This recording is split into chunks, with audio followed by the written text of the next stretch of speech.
Hey everybody, and welcome back to another exciting episode of the VOD Squad, the show where we talk about streaming technology. This is episode 194 on August 5th, 2020.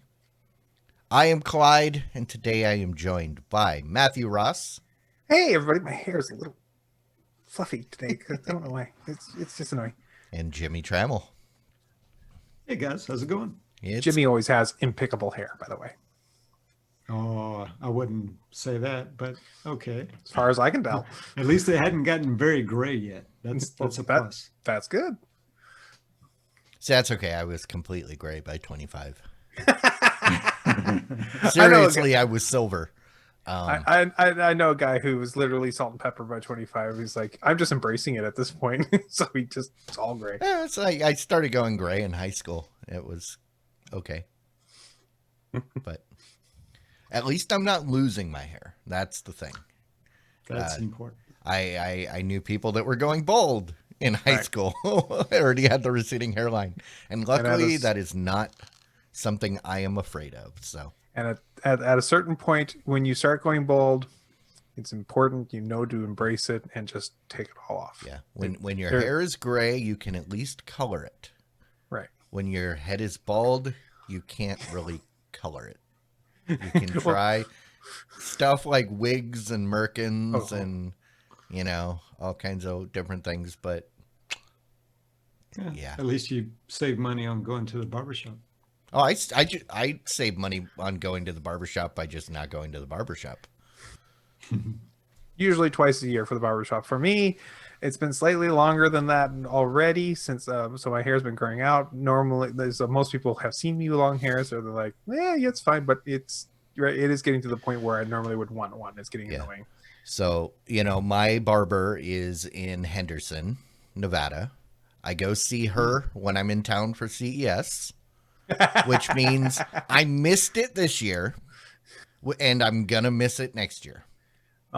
So she's going to miss your business. Oh, she is. Oh, yeah. Well, it's funny because whenever I walk in, the ladies there always go crazy about my hair. And then they get super mad when they're like, because it's so straight. What kind of product do you use? Oh, I don't use any product. Screw you. Yeah, they get upset. The ladies get mad at me. But it's okay. Well, why don't we just get right to it? All right, I guess we can get to some news. Hey, let's start with Fubo TV. Fubo TV, of course, came out as I think it was the option for if you wanted sports. They were the alternative if sports was your priority and you didn't care so much about all the fluff from the other cable packages. Yeah, for a little while there, they were they basically were trying to pivot because there were no sports. Yeah. But it looks like that they have decided to come back to it. They've apparently made a deal with Disney because they have added back ESPN and ABC networks so that they have all the NBA stuff ready just in time for you to try it out. So this means that you will be able to sign up for it and get the ESPN, ESPN2, and ESP3, and the ABC channels. And watch all the NBC, the basketball games that will be happening in Florida. Yep. And if you're into the Pac-12, they've got the Pac-12 station and some other stuff. They've got MSG. Is that Metal? Oh, I'm thinking of MGS, Metal Gear Solid. I was like, they have a TV station? No, MSG. That's monosodium glutamate. That's the stuff. Which is one of my best friends. So is that a Chinese food station? Yeah, apparently. Oh, if so, I need more of that in my life. MSG plus, MSG2, MSG2 plus. That's a lot. Wow. What is what is that fifth flavor that they call? I forget, but It's that heavy. Do you know what the actual name for MSG is? Monosodium glutamate? No. It's What? literally, its literal name is flavor Ah, because gotcha. it adds flavor. I Or learned like that from Matt- Elton Brown on Good Eats. Or like Wabbit said, Madison Square Garden. Yes, that's another MSG. But That's the maybe one that should have been outlawed. Nothing good's ever come out of that place. All right. Android TV has gotten some updates. This one is an update about how it gives you some recommendations for movies. What it can do is it can be offering you a live update of, whether the algorithm or sponsored links are on there for different things on the main screen. And also, if you are on a movie and you pause there for a while, it will start playing the preview, just very much like the Netflix TV apps do those previews for them. They also added another update, which makes it a lot easier for you to sign up for premium content. Normally, when you sign up for premium content, it takes you a moment to go to your phone and for you to enter a code or to do something like that. This has been streamlined, so no longer requires your phone when you're logged in. So updates to Android TV. I'm curious how that aspect is going to work. Because I already know, like, with Roku, if the channel participates, you can have your info saved in your Roku account, and it'll just use that. I don't know if they're going to go that route or if they're doing something else funky, but I assume it's going to be tied into Google Wallet or something that's already incorporated into Android TV. So I don't know. Yeah, I'm sure they're using that same mechanism where you see those buttons where you say click to authenticate using your Google account, right? That kind of thing. So that's probably. But in order to authenticate this is for like premium content stuff that would require payment, and usually you don't have payments set up with your Google account unless it's going to be. That's why I was saying unless it's going to utilize Android or Google Wallet, which then you could. But not everybody uses Google Wallet or has it already set up. So that was my point of curiosity. Right, and you're probably right. That's probably a requirement to use this feature. So would be my guess. I look forward to that. I am, I've been saying over the last few weeks, I'm happy to see movement and adoption on the Android TV platform. It's about time. And this also kind of scares me because when they start doing stuff, that means it might be going away soon. Well, they do have Project Sabrina. You never know. The replacement for TV. It's going to be coming. I know. And Google, when people start adopting stuff, Google bails. So, yeah. Yeah. Are you talking about the Android TV product altogether? Yes. The platform. I mean, I'm just saying, based on Google's track record, anytime something starts to gain traction, they say, oh, just kidding. We're moving on to something else. Well, you know what's interesting about that, Clyde? Yeah, I mean, let's hypothetically speaking, if they did take that away, I mean, they have YouTube and YouTube TV. Do you think they would replace? Well, those aren't Android operating systems, though. No, they're not. And that's the thing. Well, Chrome didn't used to be either, right? Yeah, and Chrome, I would say the Chrome OS is hanging on by a thread. The only reason they haven't bailed on it is because nobody uses it. Beg to differ in the education sorry. It's not widely used. Okay, That's what I'm saying. It doesn't have mass adoption. It has use, but no. But that's what I'm saying is anytime something borders on or starts to breach mainstream. I guess the point I was trying to make, maybe I didn't make it too well, is that, and you're right, Google does these kind of things sometimes, and all, because they do a lot of stuff all at once, right? But if they were to get rid of the Android TV, what would be the replacement? I don't think they would. Well, they've got their Sabrina, which is the updated Chromecast. It's the one where they're basically taking a Chromecast and adding Android TV functionality to it. Right. Okay. And So I would be afraid you of. think that would be the replacement? I hope not. Okay. I wish I had my tinfoil hat because I would totally put it on. Mhm. Clyde. Yeah. Maybe this is Google's plan all along. This is why they kill all their stuff. They can never be considered a monopoly if they kill it before it gets big. Oh yeah, I would be on board with that. What? And like I said, I'm not saying they're gonna. I just Good. said that I am afraid based on my experiences with other Google properties. So that's all.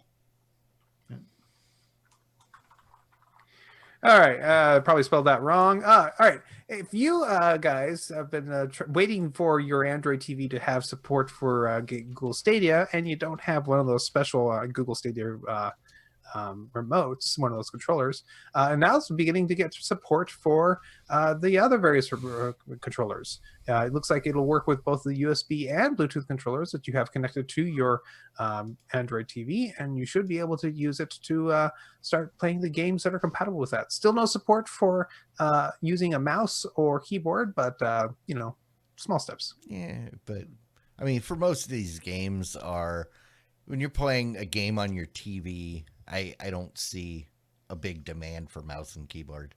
True. This is on the Android TV. Now, if this was browser we were talking about, then yes, keep mouse keyboard absolutely. But for Android TV, I don't.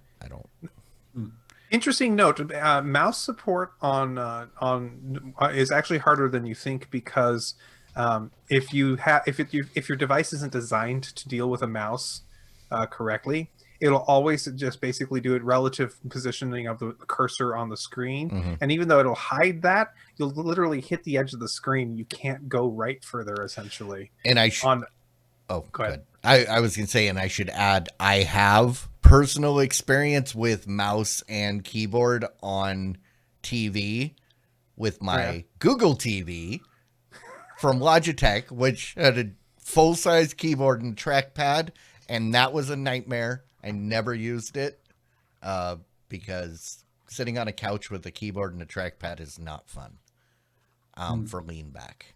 So, yeah. But I'm glad to see that they're making progress with the Stadia on Android TV. That gets me one step closer to actually trying it. I tried Stadia while I was on my little trip last week. Mm-hmm. I was plugged into a 10 megabit Ethernet jack, so a dead 10 max, but a pretty solid one. And and it was able to do 1080p barely. Let me put it that way. If I would, and so. No, but it was fairly playable at that level. I probably would have set the setting to 720 and probably would have no problem. So okay, it was just interesting. I just figured I'd try that while I was out. Chromebook users, if you are brand new to Chromebooks, you get yourself a new one. Speaking of people who never use this, boy, this probably doesn't cost them anything. You are getting a free 3-month trial of, or not trial, three free months of subscription of Stadia Pro with your Chromebook subscription. They used to offer like 100 gigs of storage and things like that. That might still be a thing, but as of right now, Google has a promotion where if you buy a Chromebook, they will give you 3 months of the cloud gaming service, which actually, if you have a Chromebook and you want to play games, it's basically one of your only options on that device. The title of this story triggers my memories of Mitch Hedberg, and I immediately read it as Chromebook users get 3 free months of Stadia, but they don't tell you which 3 months. One could be now, another one could be next year, and then the other one could be like way in the future. That is not the case, but yes, that's funny. I agree. No, I think that's cool.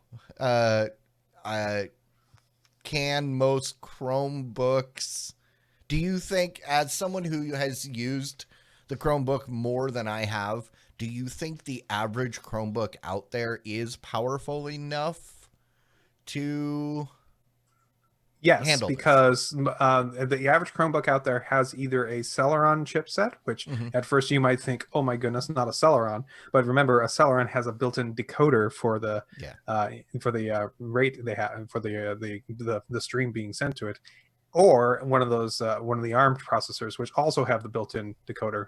So it's how fast can you decode the stream in order to get low latency, and if you got a built-in decoder, that's not so bad. I've played it on a Chromebook. It works. Okay. Lara Croft, the recent Lara Croft game on a Chromebook was completely playable.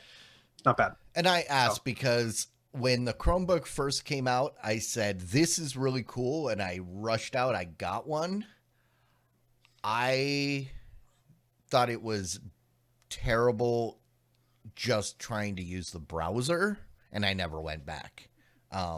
You should try one again sometime. And I know my kids have Chromebooks because they constantly complain because their laptops, they can't do anything other than like the web. That's what they do. And it's like, and so yeah, I'll try one again sometime. But yeah, well, you just think everything I do, I have to be able to do within a Chrome browser. And if you think like that, Chromebook's fine. Yeah. If you want to edit video, yeah, I've got my computer. See, I have a PC. Yeah. I have a laptop and I primarily only use it for web, unless I'm working on somebody's network. Then I have a couple tools installed that let me do different things from command line. But other than that, yeah. So I often will run out and grab my bag and throw in my Chromebook in the bag because it's super lightweight. It's a $200 device, so I don't care if I break it. And I have a USB to serial connector and a little terminal program, so I can serial into network switches if I have to. It's great. and the keyboards on them are generally pretty good. That's one thing I was like. They have and everyone's the same. That's another thing Google basically demands. Yeah. So the layout doesn't change, which is a good thing. I'd say because for the price of what I've been told was a good Chromebook, I usually find old business Dells, in which I could do anything. So, or old business laptops off lease. So that's what I usually buy. So. All right. We have a note here that it looks like you can now use YouTube Music on your Google Assistant and your Android TV. It's now available for you to see on those platforms, which is, I'm surprised it hasn't been there already. Apparently it's limited in its functionality just yet. So you can use it, but it doesn't quite have all the features. But it is coming, and it's probably going to be improved very soon, probably before December for reasons. Well, it better be because Google Music is going away in September. They got to pull an HBO where their apps go away before the new thing is available.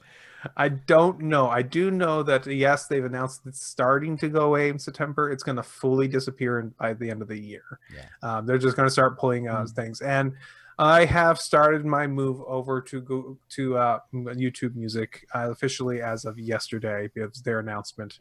And it's better than it used to be. It's actually a lot better than it used to be. So give it a shot. There's a tool to move all your stuff over. Doesn't hurt anything. You're going to have to do it or you lose it anyway. So I recommend people try that. So if you're going to be in a Google Play Music person, feel free to move over to YouTube Music now or move to something else. Spotify is probably really happy right now getting lots of free. Yeah, but if you're someone like me where your entire library is backed up to Google Play, they'll move it for you. Well, yes, but I can't move that to Spotify, is what I'm saying. But that's what as far as usage, I'm already a Spotify user. Google's basically just storing stuff for me. Then move it to YouTube Music and let YouTube Music be your storage. Exactly. Does Spotify let you upload music? No, but you can have mark stuff. If you have stuff on the device, there are ways to let it know that, oh, this album is in my library, and it'll play from your library as opposed to from streaming it. So Okay. it can play stuff locally. I've never monkeyed around with it because what's the point? Right. So yeah. Okay. That's fine. Well, things move on. I think if I were Google, and this is free advice, Google, feel free to use it, they should change the name of YouTube Music to YouTunes. But that's just me. All right. Microsoft is adding new virtual desktop to and Android TV support to its remote desktop app. That's right. You can use the virtual desktops support on your remote desktop, which means you can switch between the virtual screens of anything, not actual like virtual machine. And you will also be able to, it looks like, access some Android devices. Wait a second. What's this say? Yeah. So apparently Android they TV? came out with Microsoft came out with a remote desktop application for your Android phone and your iOS phone, so that you can access your desktop.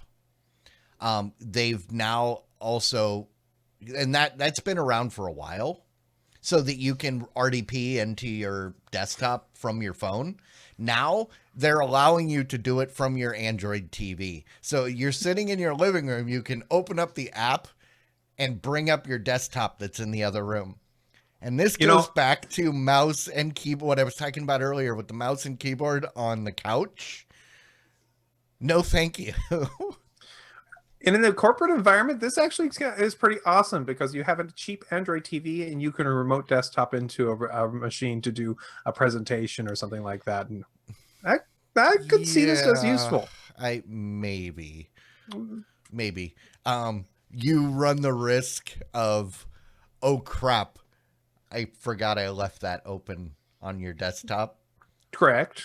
And also with Apple with the remote desktop, you can actually remote desktop to a specific app. There is a way to do that.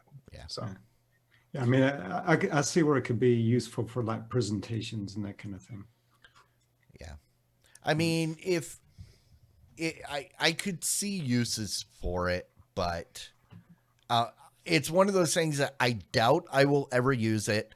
I am glad it exists because everything should exist. But yeah, I don't, until the day I find a use for it, I'm just glad it exists.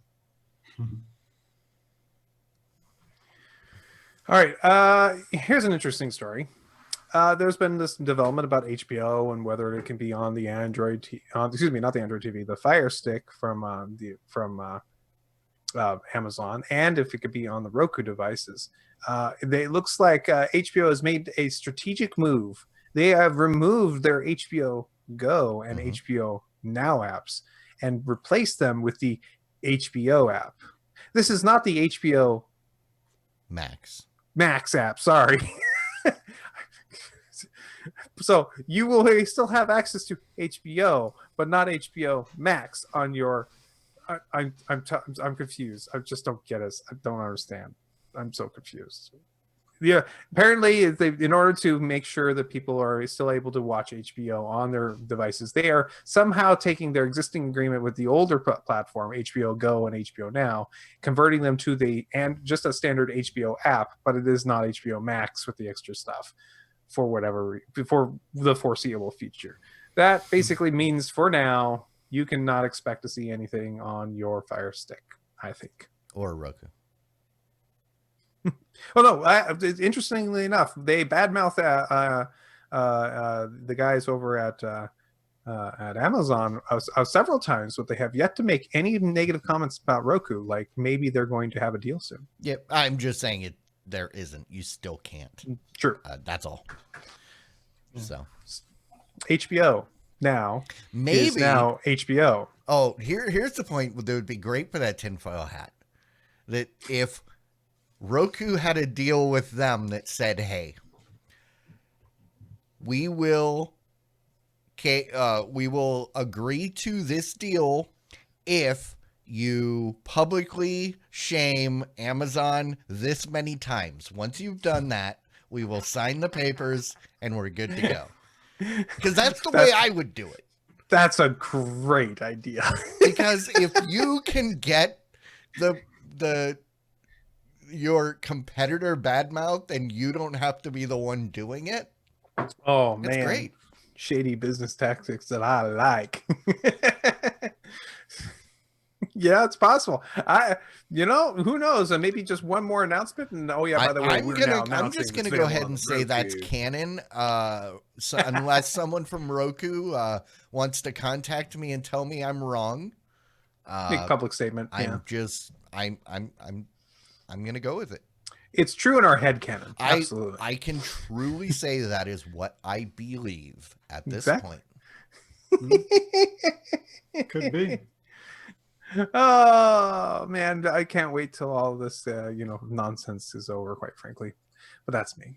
Google Assistant is getting some new games in your smart display. It's able to give you some new features, like you can play Jeopardy, and it's actually hosted by Alex Trebek. You can do Who Wants to Be a Millionaire.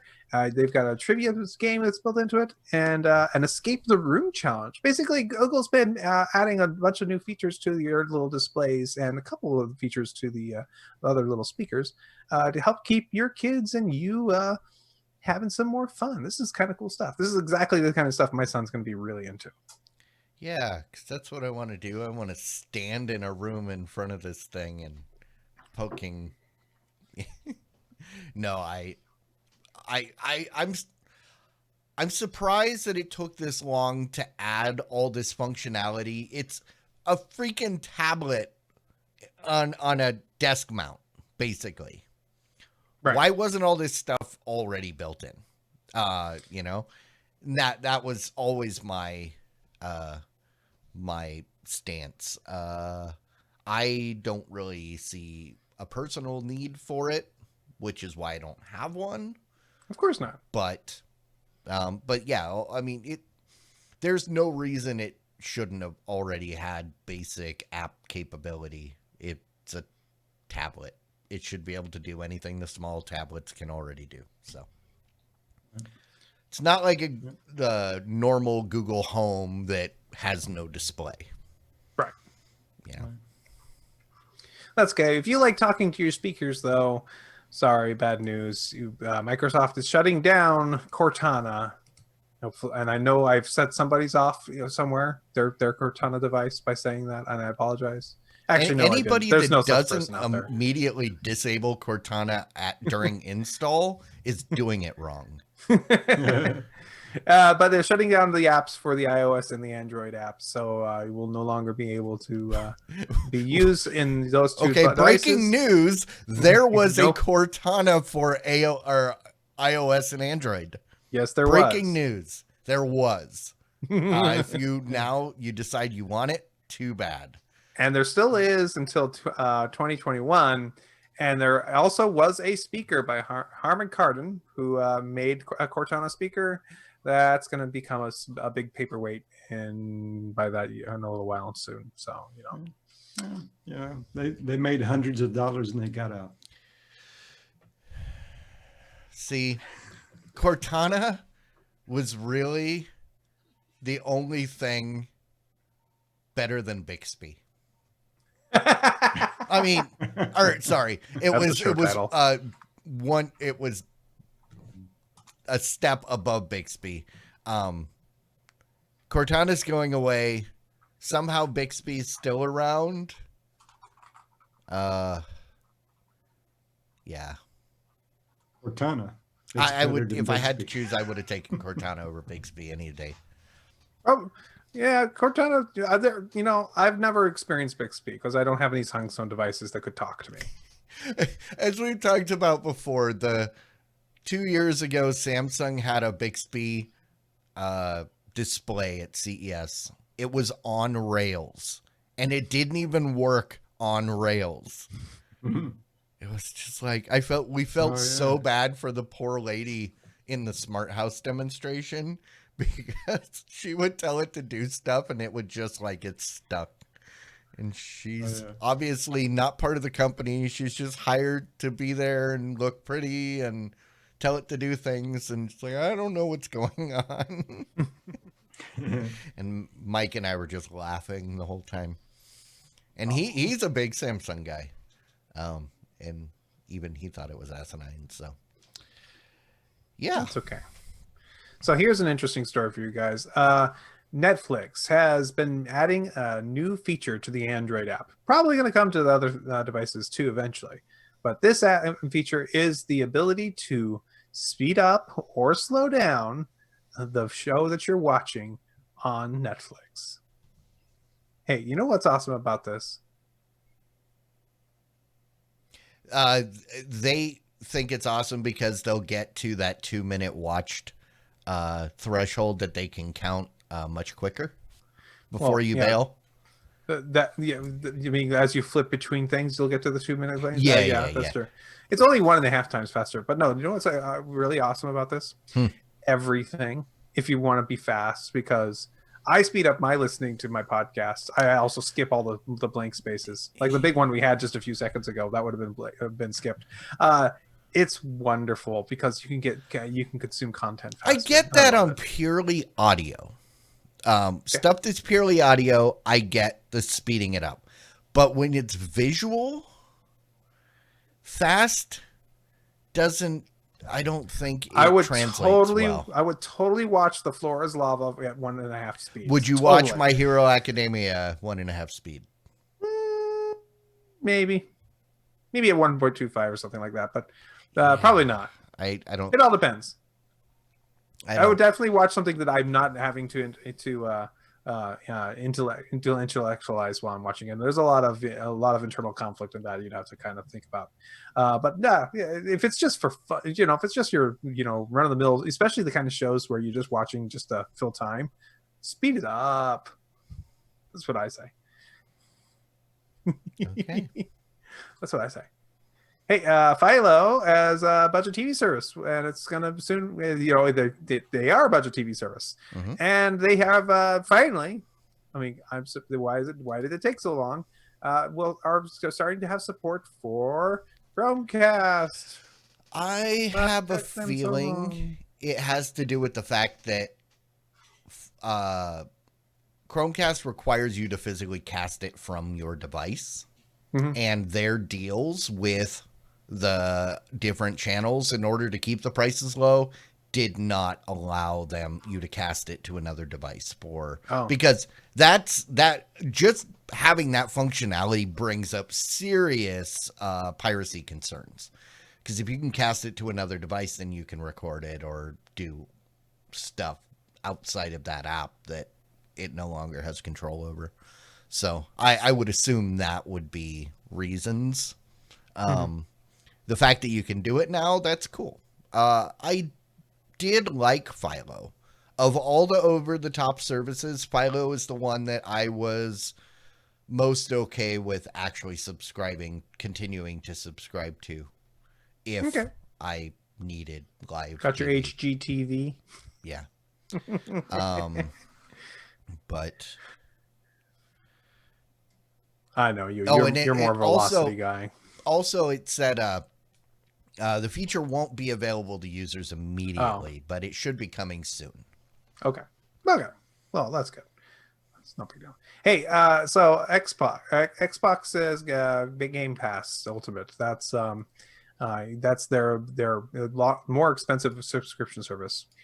By spending that money, you get your access to the multiplayer access on your Xbox system. You get access to a bunch of free games that they have available to you, and you have a bunch available on the Xbox, and a bunch of games available to you on Windows devices. And come September 15th, it will also include their Xbox xCloud gaming service, which means that you will be able to stream those games to devices like phones or TVs or computers or your Xbox over the internet. Very much a competitor with Stadia and the other streaming services. So that's included with your $15 a month of all those other things. This is possibly the best best thought out solution for a streaming service out there. So interesting thoughts. Yeah, I recently just signed up for the Xbox Game Pass for PC. Yep. Because you can sign up for $1 for the first month, and then since it's currently in beta, then it'll be $4.99, basically $5 a month, because the new Flight Simulator comes out this month on the 18th. Oh. And since I signed up for $1, I have access to it. I'll be able to play it for $1 and go, nope, it's too much for my PC, or it's whatever. I will say though, if if their Xbox Game Pass on the console is as smooth as the PC version that's in beta, I would say I think they've got a leg up on PlayStation, because it is slick on the PC. I don't have an Xbox One, so I've never experienced their Game Pass as it currently is on the console. But I was not a fan when I tried the PlayStation version. It was kind of janky. Okay. Yep. Yeah, this is all new stuff, and quite frankly, I'm excited about all these new ways of playing really amazing games, even on low-end hardware. This is all good stuff for me and for lots of people out there. Just darn need that internet access. We just need it everywhere, and it needs to be fast and reliable. Call dang it. Mm-hmm. Actually, I think I would rather pay for this and play the games this way than buying an Xbox Series X for whatever $400, $500 it's going to end up being, quite frankly. Mm-hmm. I don't know. We'll see. Yep. All right, guys. Mulan. Mulan was one of those movies where everyone's going to say this is going to come back and bring back theaters, right? This is going to be the movie that everybody goes out and watches. What's up? Yeah, I know everybody's bringing old movies back because there are no movies. Why is it such a big deal that they're re-showing Mulan? Well, no, see, this is the live action version of Mulan. It's actually a new movie. But as far as I know, it doesn't have Mushu, so whatever. It's not that. So it's not Mulan. Because Eddie Murphy Dragon is canon. If you go back to the original story that spawned that cartoon,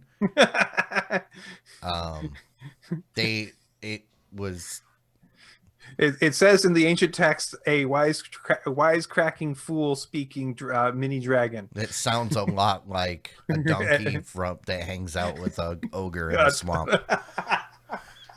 Exactly. It says that in the text. It does. Doesn't it?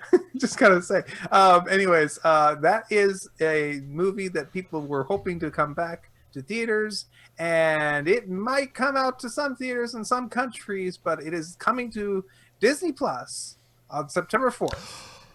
I just had a thought. When was Mulan supposed to come out originally? Like last month. Or maybe okay. March.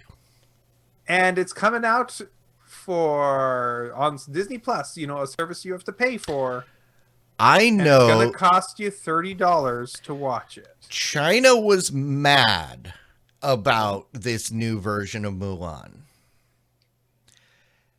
This version of Mulan was delayed because of a sickness that originated in China. You got to get that tinfoil hat, man. I do need a tinfoil hat. No, I've got a plate in my head that I had it surgically installed, so I've always got it. But convenient. I got to say that's a long way to go to get a movie basically moved.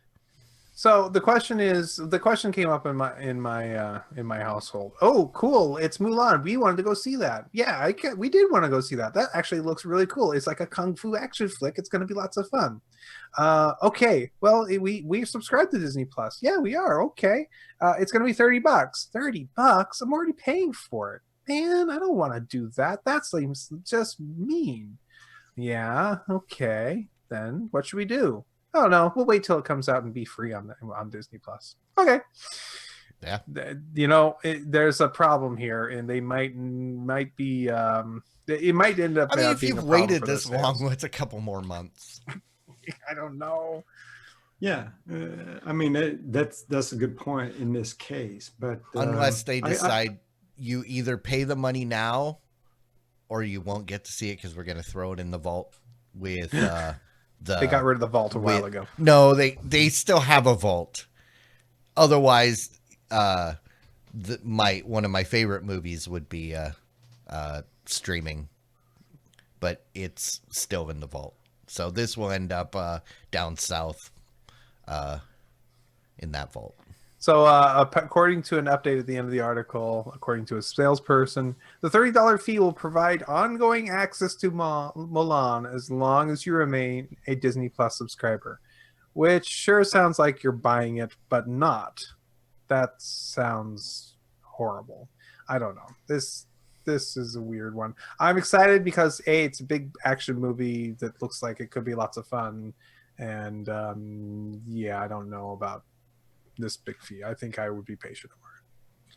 All right, and the last story we have today is a story about another story about our Google Home devices. This Google Home device has been updated to allow you to set up what's called a family bell. This allows you to have the service show you things like ring a bell at a certain time of the day, because maybe you're doing homeschooling and it would be nice for kids to have their schedules actually marked with bells like they are at school. It also offers the ability for you to have a little background sounds as if you are at school. Believe it or not, they're adding school background sounds to the Google Home devices. What do you think, guys? No? I guess if that's what you want. I am so using the Family Bell thing because we are going to be doing distance learning at our house this year. When you say Family Bell, I think of the triangle outside that you ring. Hey, y'all, come in. It's dinner time. But we already have that. But that's what I'm saying. I've already got one. I don't need my Google Home to do it. And plus, if the kids are outside where they belong, they're never going to hear the stupid bell inside the house. No, for me, it's going to be useful because it'll remind my son it's time for you to go and do your next thing because, the bell rang kind of thing. No, my kids are starting high school, and basically they can sit down and do all of their work in one shot and then just be done.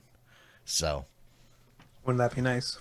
I guess it's better to call it Family Bell rather than Pavlov's. Pavlov's frog? Yeah. Pavlov's children. Well, now you just opened the whole thing. I'm imagining a whole generation of kids that start to drool when they hear a school bell. Pavlovian response. Of course. That's great. No, this is a feature I'm actually excited for, and I will be using it because I am in a homeschooling environment, and it makes perfect sense. But I agree, for a lot of kids, this is not going to be useful. I know, but hey, I'll take the help, quite frankly, because I can't always remember to do make something. Say, oh, you gotta go do this thing next. Oh yeah, okay. I guess you could always use it to get them up out of bed, huh? They have alarms for it already for that, so that's all right. It's no big deal. And that's the stories for the week, guys. There was a lot of stories actually this week. Yeah, and but that brings us to the point where we like to point out that we are supported by listeners. Well, I think some of the people that support us don't even listen. And that's the cool thing. Is you can support us. You don't even have to listen to the show. That's your prerogative.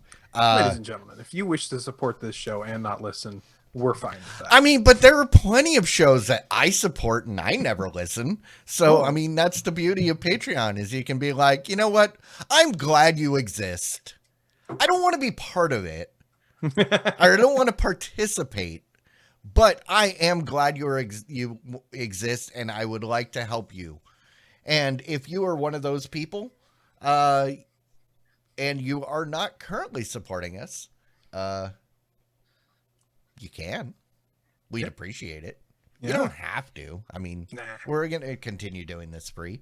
We're coming up on 200 episodes. We're going to try and shake things up.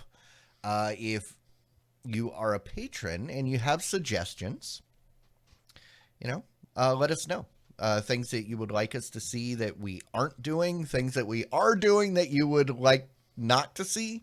The patrons, you have a voice. So if you have suggestions and you are not a patron,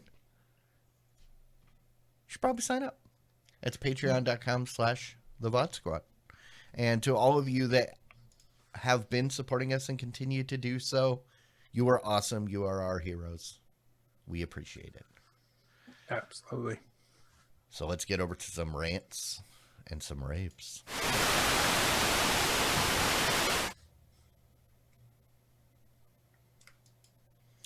Alrighty, rants, raves. What? Oh, I think we're both pointing over here. What? No. I've got a long one. Not a good. super long one. Start it out. All right. You guys know I love my Google Pixel phones. I've been using the Google Pixel since it first came out, the first Pixel XL. Okay. And I bought that, and 2 years later, I went ahead and got the Pixel 3 XL, and been having a good time with them. No problem. I've had a ton of problems with my Pixel 3 XL. I've had to send it in 2 or 3 times. I've lost track. And so this last time recently I had to send it in. I decided that because I had to send it in and I had to have a phone, I went to the store and bought a $100 Motorola. This phone has been really good for $100. I really, if you're broke and you want a phone that's newish, I mean, if you were the guy that's like, I want a new phone every year, but I don't want to spend a lot of money, get yourself a Motorola G or E series. They're not fancy, but boy, they just work. And get one on sale for $100 or less, and poof, it's good phone. Yeah, I was going to ask, is that like the G Power or the one? This is the E6. Oh, you got the E6. Okay. This is the cheapest phone. It has no fingerprint scanner. It still has the stinking USB micro on the bottom. It's the one thing that really bothers me. But the new version that they just came out with does have the USB-C. That's the good news. And I think it has a fingerprint scanner on the back. Okay. But I think it's $150 retail, but it might be on sale for $100. But dang, it's nice to have an inexpensive device. I can, so this last time I was getting my phone replaced. They said, okay, you can replace your phone. I said, okay, great. Here's my old phone. They sent me my new device. I didn't open it. That device is still right here in the box. This is my Pixel 3 XL. Back when I got this back, I said, do you have any new devices supposed to be coming? I hear there's supposed to be a new Pixel 4a coming, and maybe I'd want to trade this in for it. Would you let me do that? And they said, we have nothing to announce at this time. Crap. It's been a long time coming. Oh, and I checked. How much is this thing worth? Well, you know how much this was when I bought it? Like $800, right? That's for the low-end version. Okay. This is the XL with the 128 gigs of RAM. Okay, it's so you paid over $1,000. It's $1,000. Yeah. And let me guess, they're going to give you $20 for it for trade-in.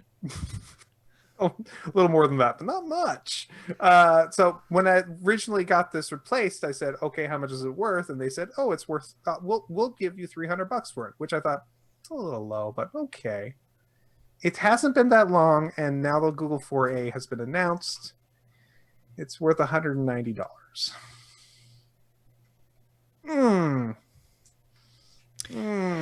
That hurts. Yeah. So I am unopened, in the box, never been touched. Throw it on eBay.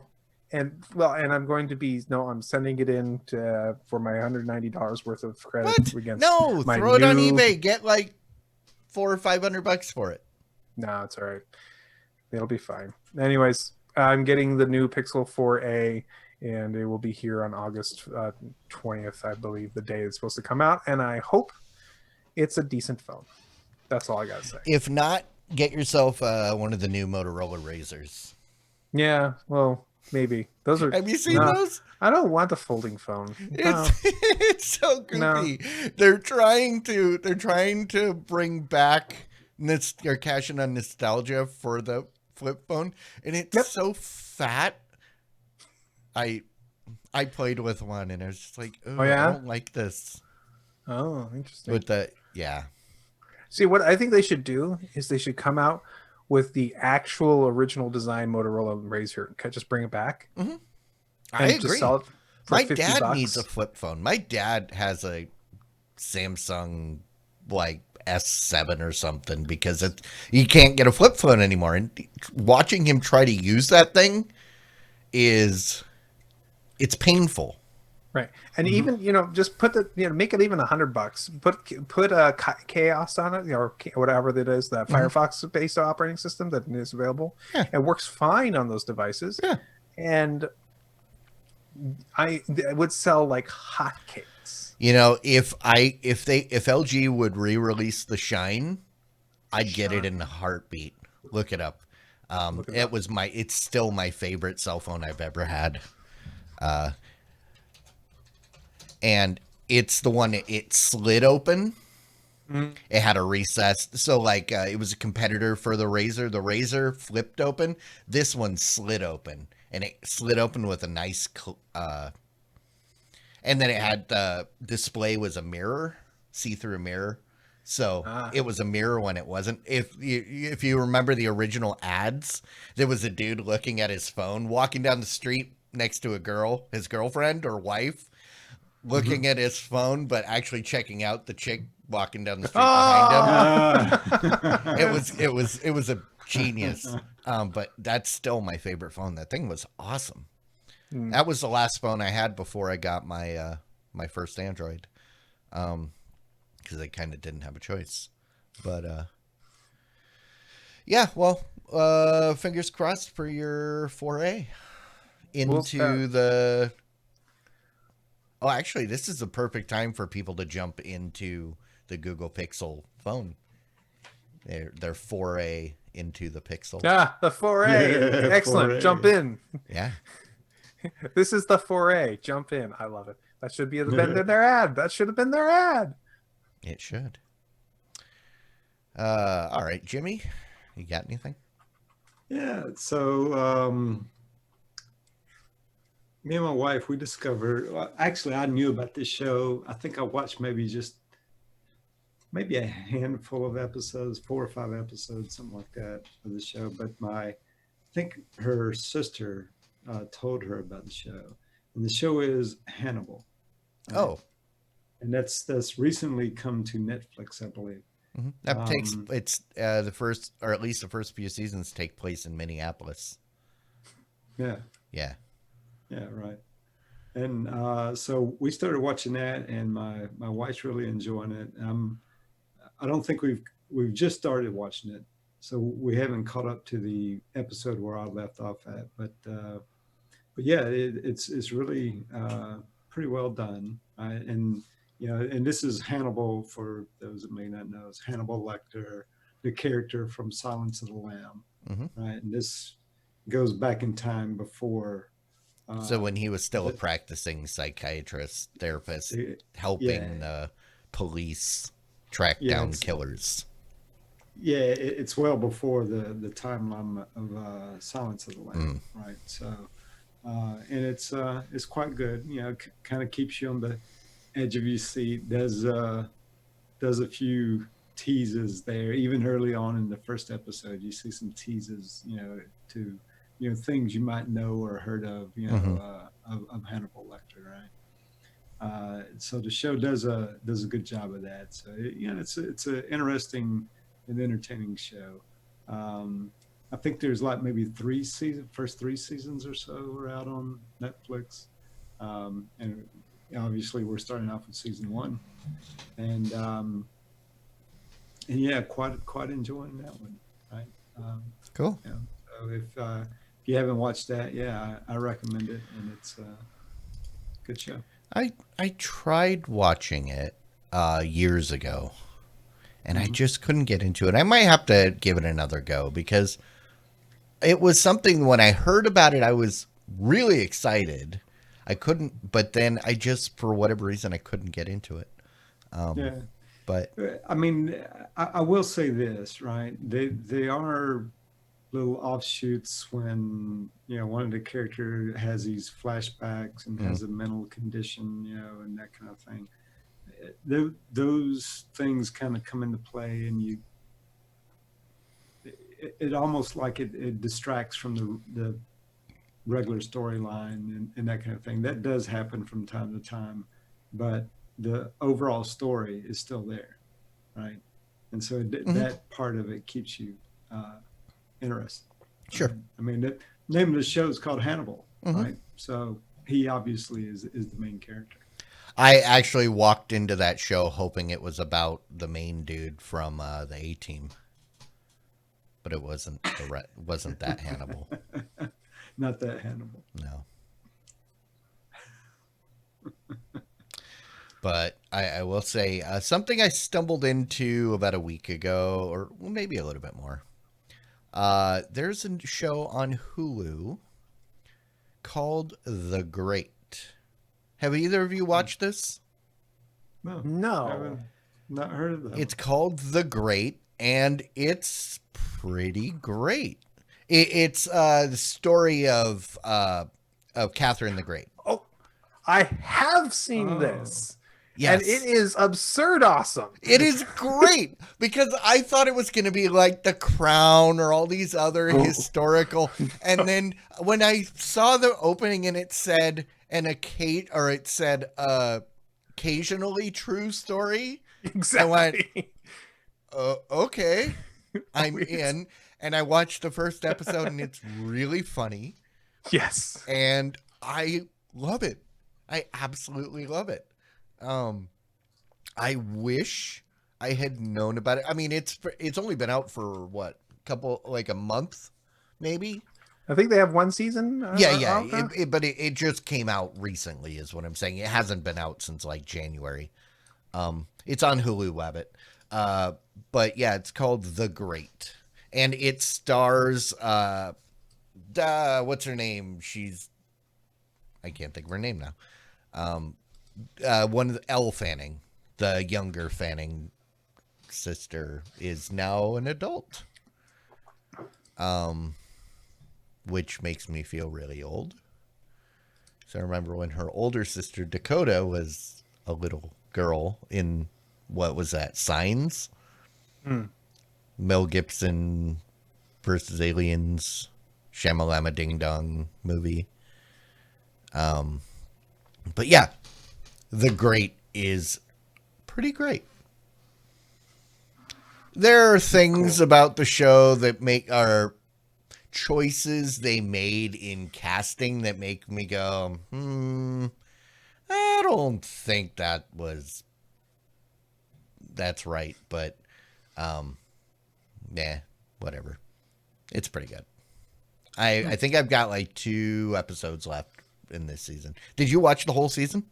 I only watched some of it with Okay. my wife, and she started watching it but I watched a little bit with her and going, "This is really weird and funny," It and is. I liked it. And it's my kind of show because it's a little bit It's silly. absurd. It's a little bit silly without being just, but still being believable. It's still grounded in history, but they've got plenty of room because is no video or very little written accounts of what actually happened. So they've got a lot of room to play.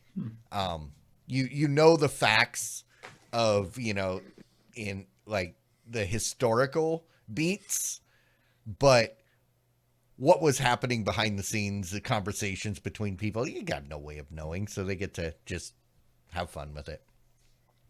I If you like historical stuff, Yeah. it's great. It's aptly named.